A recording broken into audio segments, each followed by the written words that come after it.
हरे कृष्णा।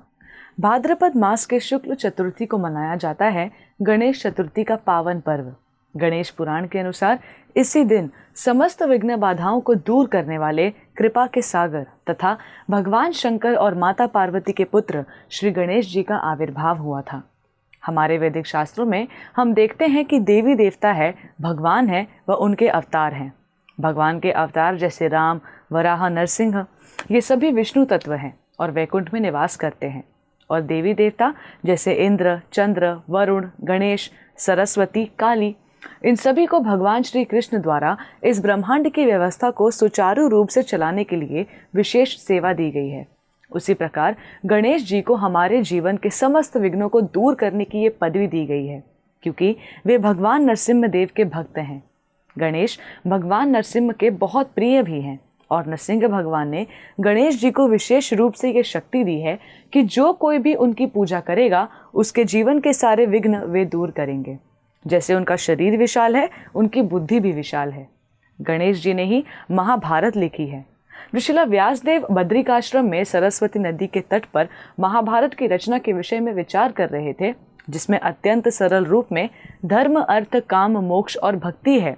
उस समय उन्होंने गणेश जी को ये प्रस्ताव दिया, जिस पर गणेश जी ने कहा, मैं तभी लिखूंगा जब आप निरंतर कथन करेंगे। एक बार यदि मैंने कलम नीचे रख दी तो फिर मैं नहीं उठाऊंगा। तो व्यासदेव जी ने कहा कि ठीक है, परंतु आप जो भी लिखेंगे सोच समझ कर लिखेंगे, बिना समझे नहीं। तो महाभारत में जो भी लिखा गया है वो सब गणपति जी को स्वीकार्य है। उन्होंने बहुत सोच समझ कर लिखा है। और महाभारत के भीष्म पर्व में गीता आती है, जो 18 अध्याय और 700 श्लोकों में निहित है। तो ये गीता का ज्ञान गणपति जी की कृपा है। गीता में वर्णन है कि इस भौतिक संसार में अपने कार्यों की सिद्धि के लिए लोग देवताओं की पूजा करते हैं और ऐसा करने से उन्हें फल भी मिलता है। तो इस प्रकार हम जिस भी इच्छा से गणपति जी की आराधना करेंगे वे हमें अवश्य मिलेगा। पर प्रश्न ये है कि हमें क्या मांगना चाहिए। हमारे शास्त्र हमें बताते हैं कि हमें क्या मांगना चाहिए। गणपति की आरती के अंत में भी आता है कि शरीर से, वाणी से, मन से, इंद्रियों से, बुद्धि से, अपनी आत्मा से जो कुछ भी मैं करता हूँ वह सब कुछ उस भगवान नारायण जो तीनों गुणों से परे है उनको समर्पित होने दो। और किस प्रकार से?